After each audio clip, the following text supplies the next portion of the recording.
Bienvenidos una vez más a un encuentro aquí en Mercado Exchange, división de eventos de Mercado Media Network, en los que estamos hablando sobre temas legales. Y hemos tenido unos invitados de primer nivel y hoy no es una excepción. Tenemos a Vitelio Mejía, que es socio de litigio y resolución de conflictos del despacho Pellerano y Herrera. Y bueno, creo que el tema de resolución de conflictos es algo súper importante y súper relevante, sobre todo en momentos en donde la pandemia nos ha cambiado la vida, ya ha generado muchos conflictos, ya ha generado muchos problemas y mucha incertidumbre. Vitelio, ¿cómo estás? Mil gracias por estar aquí. Gracias, buenas tardes, el placer es mío. Oye, déjame decirte una cosa. Bueno, primero ante todos ustedes me presento, soy Raúl Vaz, soy socio, vicepresidente de Engage, firma líder en temas de comunicación estratégica, asuntos públicos y manejo de crisis. Entonces, bueno, crisis, resolución de conflictos. Vitelio, tenemos mucho que hablar y espero que al menos hoy podamos tener el tiempo para cubrir los aspectos más importantes de estos temas que, bueno, yo creo que a todo el mundo le interesa saber, porque ya sea o de índole personal o de índole laboral o de cualquier el tema de los conflictos hoy en día está candente. Explícanos una cosa. Quiero empezar primero, vamos a empezar literalmente como en la industria aeronáutica, en los aviones, a 44,000 pies para ir aterrizando. Explícanos, por favor, en tu opinión, cuáles son los conflictos, no los característicos a lo largo de los años, sino en estos tiempos de pandemia, ¿cuáles son los conflictos que estás viendo más surgir en el ámbito profesional, independientemente del sector o la industria? Sí, básicamente, y es obvio, estamos en una situación de excepción y entonces los conflictos van a girar en torno a temas de excepción. Generalmente los contratos, básicamente, que es donde se generan la mayoría de los conflictos, los contratos tienen cláusulas de fuerza mayor, algunos contratos tienen cláusulas de equilibrio económico dependiendo de la naturaleza del contrato. Y entonces en la interpretación y aplicación de esas válvulas que tienen los contratos para casos de fuerza mayor excepcionales van a girar los conflictos. La imposibilidad de cumplir con obligaciones pactadas, la necesidad del acreedor de esas obligaciones de que se le cumpla para poder a su vez sortear las situaciones que se le están presentando, y básicamente también mucho conflicto va a haber en el orden laboral. En el orden laboral, que incluso, en nuestra opinión, va a ser necesario que se legisle hacia futuro por cosas tan novedosas que están surgiendo que no estaban contempladas taxativamente en las normas aplicables. Por ejemplo, el tema de saber cómo es una media jornada, cómo es el trabajo sin presencia o no presencial, de cómo se tipifica un accidente de trabajo en una relación donde el empleado está en su casa trabajando, de cómo se va a aplicar este nuevo concepto de suspensión de contrato de trabajo. Esos son generalmente los conflictos, pero básicamente en el aspecto civil y comercial va a tener que ver con la imposibilidad de muchos obligados en los contratos de cumplir con sus obligaciones, no por falta de interés, sino por falta de posibilidades o por fuerza mayor. Y las causas de fuerza mayor están contempladas en todos los contratos. Y donde no esté contemplado en un contrato, existen parámetros legales para determinarla. Yo creo que el mayor cúmulo de trabajo que van a tener los tribunales de la República y los mecanismos de conciliación es en la imposibilidad de mucha gente de cumplir con las obligaciones pactadas. Y eso nos lleva a otro escenario que también va a dar mucho de qué hablar y mucho trabajo por hacer, que es el tema de la reestructuración de las entidades comerciales. O sea, muchas empresas van a tener que ir a la reestructuración, muy probablemente sí. Tío, ahora que estás hablando de sistemas de resolución de conflictos, ¿no? Tenemos, por ejemplo, la conciliación y el arbitraje, ¿no? Tenemos muchas fórmulas de resolución porque, pues bueno, también los tribunales quizás están o saturados o muchos están cerrados por estado de emergencia, pero ya nos diste una gran explicación a 44,000 pies, ¿ok? Entonces va a haber muchos temas de resolución de conflictos por todo lo que está pasando. Ahora, vámonos específicamente a ciertas industrias. Obviamente hay unas industrias más vulnerables, hay unas más vulnerables que otras, ¿no? Claramente y por obvias razones. Entonces, pensemos, por ejemplo, en todo lo que tiene que ver con turismo, por poner un ejemplo, ¿no? Pensemos en turismo, lo que implica hoteles, aerolíneas, aeropuertos, o sea, toda la cadena dentro de lo que es el turismo, que es un sector de mucha importancia y de mucho interés para la República Dominicana. Dinos, por favor, a todo donde vamos a ver un impacto y cuál sería, en tu opinión, la forma de resolución de conflictos más acertada, tomando en cuenta en que lo último que queremos es que haya conflictos en un sector tan importante para el país. Bueno, fíjate, yo no ubicaría el sector más afectado para un país como el nuestro con este tema del coronavirus o de COVID-19 en la solución de conflictos. Porque los conflictos, como te digo, son contractuales. El conflicto que le surja a un hotel con un usuario, con un arrendatario, con un cliente, se va a resolver por la vía ordinaria.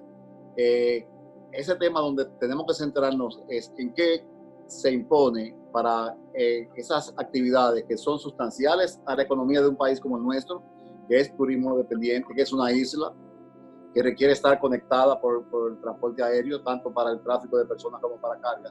Entonces, es una industria, tanto el turismo como el transporte aéreo, que ha sido evidentemente la más afectada a nivel global. Específicamente el transporte aéreo, Una razón sencilla. La razón es que la afectación, independientemente de los temas de salud, que eso nos duele a todo el mundo, nos afecta y de alguna manera u otra ha afectado a todo el mundo porque alguien ha perdido a alguien que conoce o que estima dentro de este proceso. El factor más determinante es el que lo que se ataca como solución para el problema del coronavirus es precisamente la movilidad, es el tráfico de personas, el movimiento de personas, el trasiego de personas.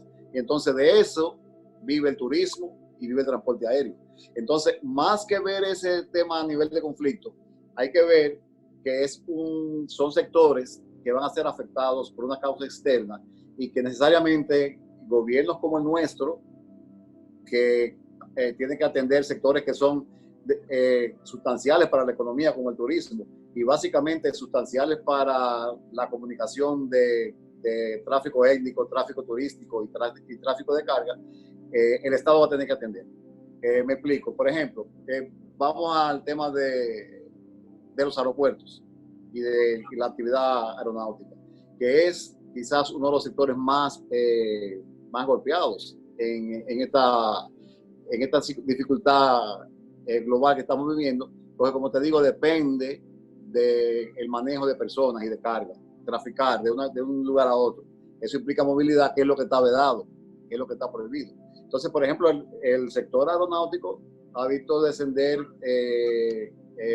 grandemente sus potencialidades de movilidad y de negocio. Lo mismo que el sector aeroportuario. El sector aeroportuario debe estar en el país reducido en un 97% de sus actividades ordinarias. Mientras que la IATA entiende que la industria aeronáutica va a tener pérdidas por el periodo de $300 millones. Entonces, yo pienso que eso tiene que mover a los estados como el nuestro, que dependen del turismo y dependen del transporte aéreo, a ir en atención de esos sectores, más que en conflicto, en colaboración. Por ejemplo, en el caso del transporte aéreo propiamente dicho, desde el punto de vista comercial de la aviación, yo pienso que es el momento de que el Estado atienda el reclamo de diferentes proyectos del sector privado que se están manejando para propiciar una línea aérea bandera. Una isla que se quede aislada como isla en un evento como este, como otros que han pasado en el pasado, debe tener pendiente que necesita una línea bandera. Pero una línea bandera implica muchísimas cosas. Implica que va a abaratar costos para el viajero dominicano, que va a tener una línea que se beneficie de los derechos que el Estado dominicano le consiente a otras líneas de otros países, porque los estados se consienten de estado a estado los derechos.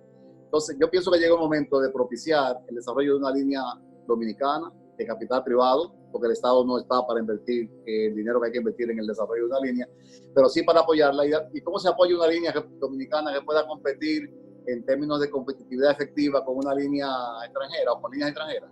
Un tratamiento fiscal diferente que permita abaratar costos para esa línea operar, para que el viajero dominicano viaje más barato y para que no quedemos aislados cuando las líneas extranjeras deciden no volar. Lo mismo pasa con el turismo. No, pero a ver, los aeropuertos. Una pregunta sobre... Han estado reducidos en el 97% de su operación. Sí, pero ahorita, eso hay que ir en auxilio. Ahorita propusiste una idea que en lo personal, como extranjero en República Dominicana, yo siempre me he preguntado, ¿por qué no hay una aerolínea bandera, por llamarlo así? Sé que en el pasado hubo, ¿no? Dominicana de Aviación, tengo entendido que se llamaba así. Ahora bien, también sé de múltiples esfuerzos que se han hecho que no han resultado, y deja más allá de no resultar, que han sido un total fracaso. Inclusive, sé de muchas aerolíneas que les ha interesado venir a República Dominicana, instalarse, tener un hub para el Caribe, para la entrada de Europa. O sea, sé que ha habido muchos planes, pero ¿por qué no se ha dado eso? Dado que somos una isla y que el día de mañana deja de venir una aerolínea y nos afecta directamente, no solamente a los aeropuertos, sino hoteles, o sea, a toda la economía. ¿Por qué no ha pasado eso, Vitelio? Bueno, fíjate, yo creo que a todo le llega su tiempo. El caso de Dominicana es un caso especialísimo, era una línea de carácter estatal, y en países como el nuestro a veces esos proyectos no tienen la mejor suerte porque se manejan con criterios evidentemente políticos y de Estado no en el buen sentido, en el sentido de que si hay un personaje importante de un gobierno que quiere llegar al aeropuerto sin estar reservado, nos pegan a ti y a mí que vamos juntos para esperar a alguien que viene con cierta conexión. Entonces eso fue generando y el mal concepto en que se manejó. Yo pienso que ahora sé que hay proyectos en curso, que sí son proyectos serios, que son proyectos donde hay importante capital privado e incluso importantes acuerdos de ese capital privado con fabricantes de aeronaves para empezar unas operaciones reales. Entonces el Estado lo que tiene que reservarse el papel de supervisar, de dar los permisos, de exigir que se cumplan las regulaciones y te voy a dar la diferencia. Esto responde a tu pregunta sustancialmente. Para que una inversión de ese tipo sea rentable, tiene que tener un tratamiento diferenciado desde el punto de vista impositivo de las líneas extranjeras. Porque si una línea dominicana se va a hacer una inversión de ese tipo para tener que pagar los mismos impuestos que paga una línea extranjera, entonces no hará sentido el negocio, porque es un negocio que va a competir con otras empresas que tienen grandes volúmenes de operaciones y que no pagan esos impuestos. Los impuestos que se tendría que pagar en el sentido estricto de lo que tenemos ahora como ordenamiento jurídico impositivo en República Dominicana, una línea dominicana no es ni soñar con lo que no pagan las líneas aéreas en su país.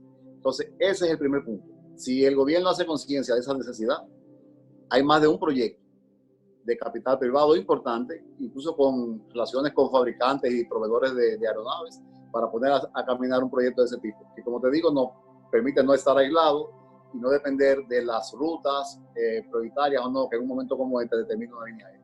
Y los aeropuertos igual, uno de los países mejor servidos en materia de aeropuertos en la región es República Dominicana.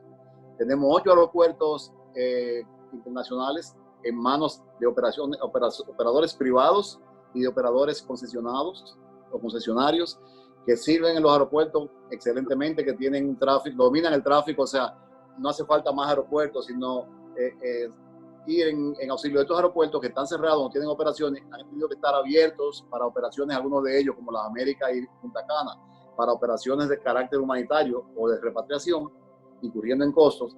Entonces, fundamentalmente, en auxilio de esas actividades, el gobierno va a tener que hacer lo propio, va a tener que auxiliarlo. Como te dije, se proyecta que la actividad aeronáutica, el negocio aeronáutico de aviación comercial va a reducirse un 33% en este año. ¿Cuánto? 33%. Un impacto bastante fuerte y obviamente algo que va a generar un impacto en muchas partes de la economía dominicana, y a eso me refería hace rato por el tema de resolución de conflictos. Hoy en día hay muchísimos convenios internacionales, acuerdos, contratos, hay mucha relación internacional y dependemos justamente de estas aerolíneas, de este tipo de relaciones de presencia de las líneas aéreas para poder respetar esos convenios y esos contratos. En un momento en el que va a bajar tanto la disminución de pasajeros, estas líneas aéreas se van a ver fuertemente afectadas. ¿Qué riesgos hay de que muchos de los vuelos que hay ahora a República Dominicana, ya sea al aeropuerto de Punta Cana, Santo Domingo, al que sea, corten sus rutas y nos empecemos a aislar cada vez más? Bueno, mira, la industria atraviesa por un mal momento. De hecho, se me pasó a darte un dato. Se estima que el costo de las aerolíneas por devolución de pasajes, de tickets pagados y no honrados, anda por los 35 mil millones de dólares. Para darte un dato. Y la deuda que debe acumular la industria de aviación comercial en el periodo del año debe andar por los 550 mil millones de dólares. Entonces, eso plantea que la industria va a tener que hacer ajustes y van a haber algunas cosas que tienen que cambiar en el ordenamiento jurídico aeronáutica internacional. Por ejemplo, una posibilidad que se ajusten rutas, como tú dices, que se empiecen a atender rutas que quizá no sea el caso, pero pueda darse, de rutas preferenciales, de rutas privilegiadas en cuanto a la reactivación, lo que ha llamado la OASI ha llamado el take-off. Entonces, por eso yo te decía ahorita que nosotros pudiéramos quedar un poco aislados si eso se da. Y eso es la necesidad de tener un proyecto propio. Otra cosa que puede pasar es que se tenga que recurrir a lo que se llama el modificar las tarifas, los procedimientos y las obligaciones con relación a lo que llaman los slots, que es la reservación que tiene una línea para determinada frecuencia en cada aeropuerto. Entonces eso es muy rígido.